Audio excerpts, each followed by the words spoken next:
Hard-boiled eggs were once used as a free lunch in saloons to keep bar goers to stick around for another beer. They're also pivotal in the production of deviled eggs. There's no way to actually pinpoint the date of origin, but they are so old I can only assume they were invented by Methuselah or Yo Mama. The restaurants that I've worked in all kind of did this differently, and this one ended up being the best methodology in my opinion. The general idea is it really doesn't matter how much water or how many eggs you're doing, it works in all kinds of ratios. You just need to make sure that the water covers the eggs by about 1 inch. Keeping the eggs and water separate at this point, we want to put the pot on the stove and bring it to a rolling boil. A rolling boil is just a regular boil at the highest temperature. Us in the culinary industry just like to put the word rolling in front of it as a joke to make people Google what is a rolling boil. While the water comes up, we want to make an ice bath. You can either do this by adding ice cubes lackadaisically towards a bowl, or putting in an ice pack from your freezer.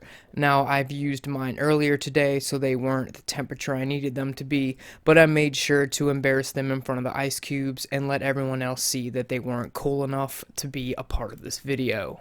Whichever you choose, we need to add water to the equation. So let's, alright, no one panic. The magic words are, Shaq-fu, Zaboomafu. Nailed it! Somebody call Haggard, cause I'm a freaking wizard.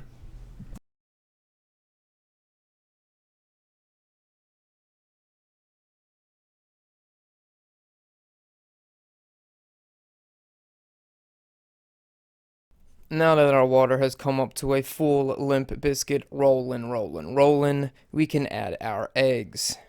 You can use a slotted spoon or a basket, or if you're like me, use your straight up fingers to try to look tough for strangers on the internet.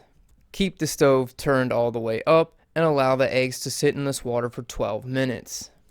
After 12 minutes, take some sort of slotted spoon or a strainer and take your eggs out individually and place them into your ice bath.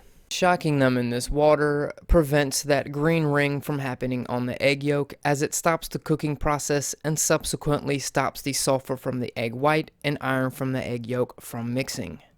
The rapid cooling also results in the inner membrane of the shell to pull away, much like most females did in college when I expressed that I like them.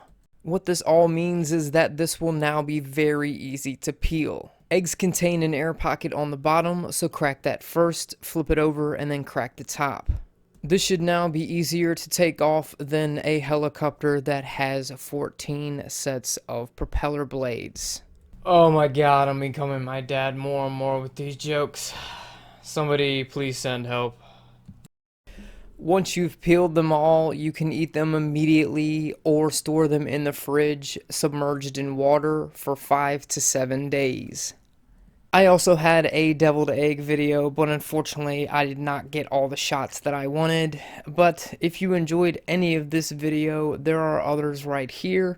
And if you enjoy this channel at all as I doot Kitty's snoot, don't forget to doot that subscribe button, and I'll see you on the next one. Love you all.